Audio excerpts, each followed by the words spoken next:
Dear Alessia, 12/29/21, 2 days to 2022, and let's take stock of the world, of me and your mama and you. We walked through Brooklyn yesterday in the gray afternoon. The hint of rain in the air was a threat that never came, and we ordered a giant pizza from table 187, brick oven style with a thin crust. Your mom wanted sausage and peppers, and so that's what we got.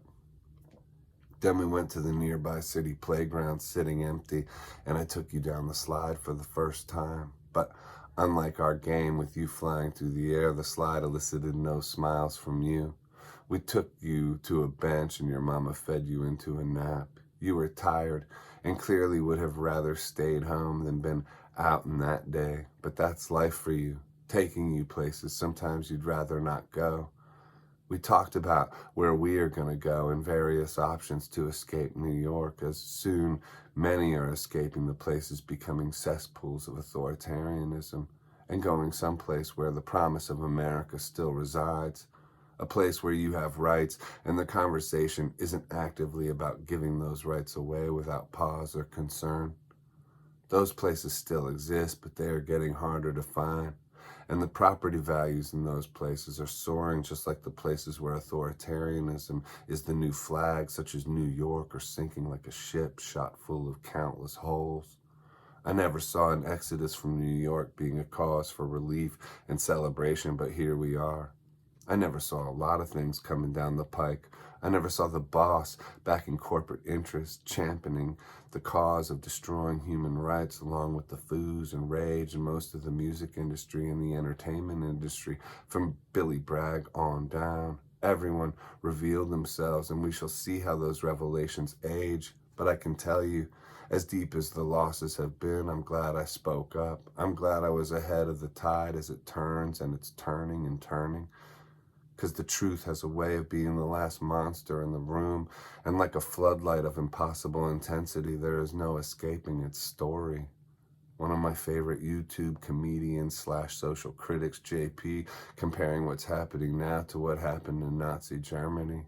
He's not alone in that comparison, and that comparison always elicits outrage and a kind of how dare you-ism along with it. But regardless of if you agree with him and others or not, you can't deny that it's revealed who the authoritarians are that are willing to dismantle the Nuremberg Code and get behind destroying human rights for the supposed greater good. That part is revealed.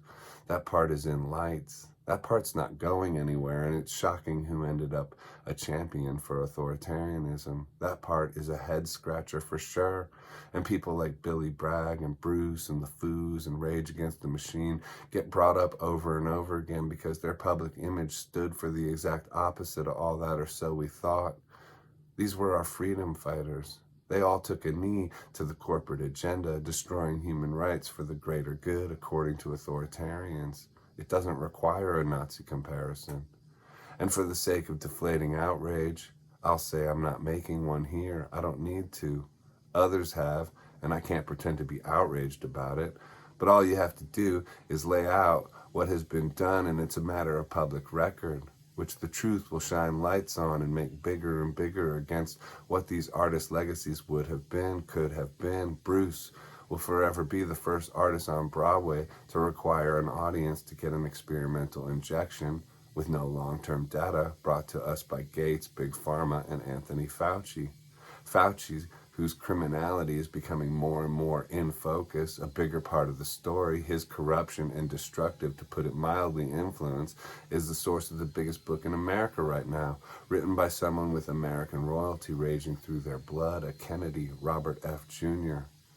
Everybody knows that the dice is loaded. Everybody knows that the good guys lost. Leonard Cohen. I'm trying to write this from a place beyond emotions, as a thought experiment, where my opinion and my personal choices in these matters don't track at all. So throw all those away. Let's simply look at the facts. It's becoming increasingly difficult to say anything about Fauci other than what he is, and what he is nothing anyone who cares about reputation or legacy is going to want to be seen getting behind. That part is already undeniably true and getting truer by the day, by the minute. And here you have all these legacy artists who have put their weight and their approval and whatever coercive influence they had behind Fauci and his agenda. My question is this: what happens?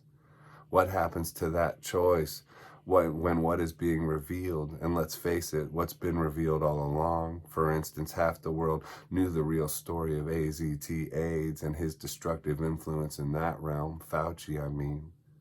How will these artists backtrack? What will those PR campaigns look like? Or will they just disappear into a brand new squashed reality? They can't compare us resistors to racists anymore when the majority of the black population wisely doesn't trust without thought the historically criminal institution known as Big Pharma.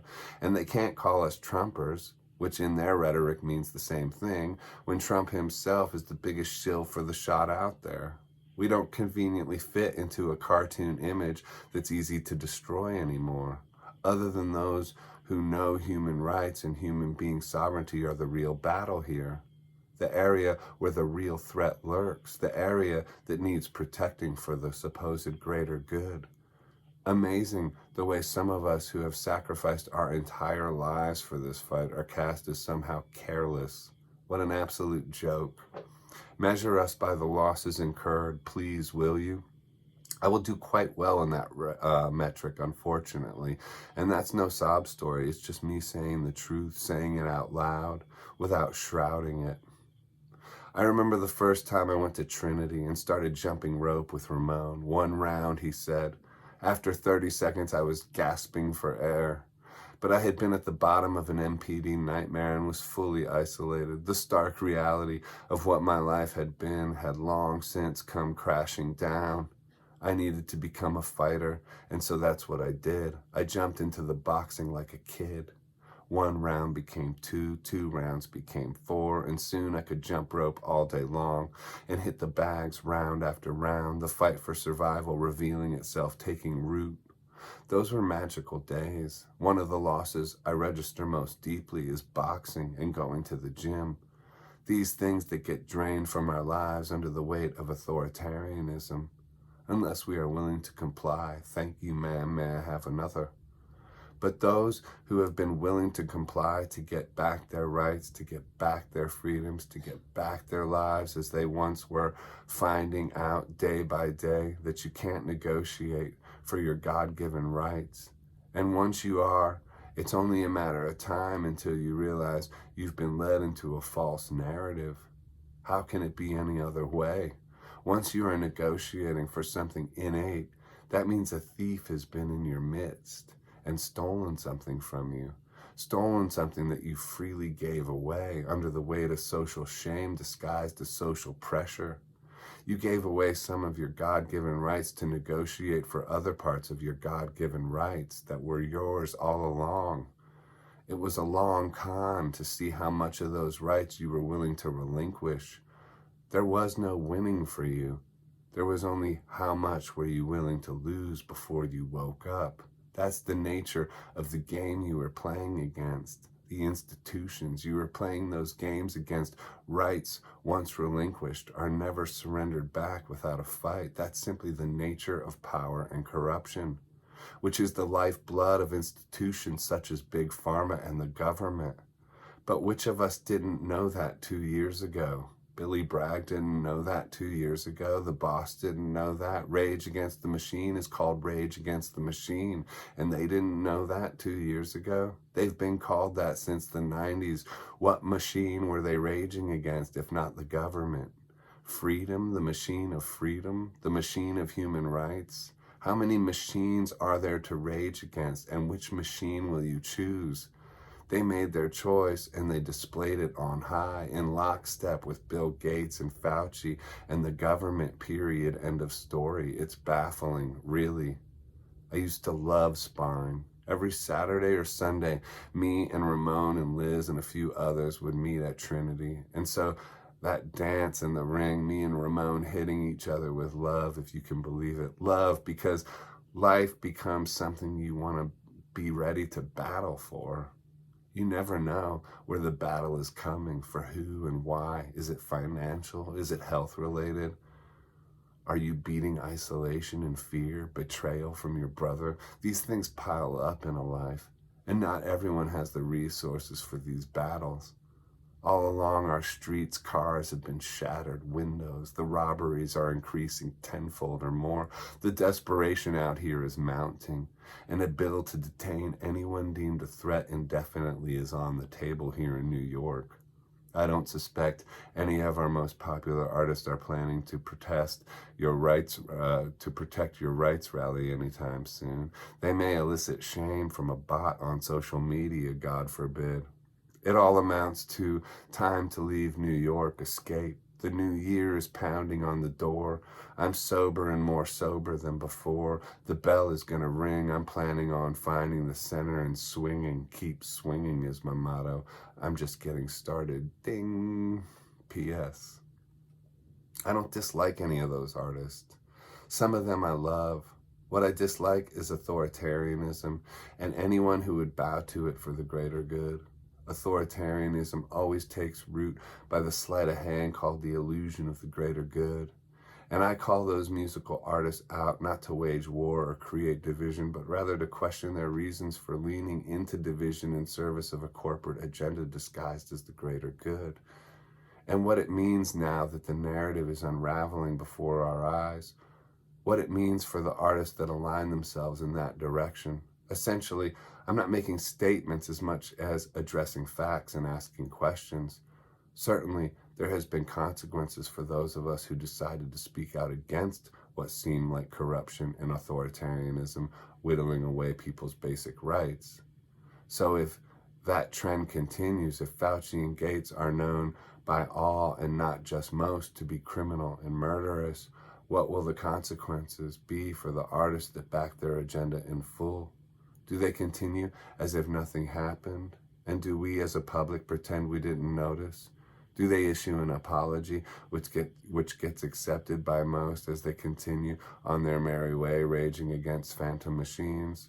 Or does it go full Nuremberg and anyone associated with Fauci and Gates gets taken down with them, from the media to the artists who back them? These are just questions. Don't blame me for asking them. But I wouldn't be surprised if you see artists who are full on aping the rhetoric out of the mainstream narrative start to back off it and away from it, like walking away from a fiery train wreck. And once the crimes against humanity charges are embraced and taken seriously by society as a whole, it will be like an Olympic gymnastics event to behold the PR campaigns doing backflips to create distance and distraction. The question is, will people forget?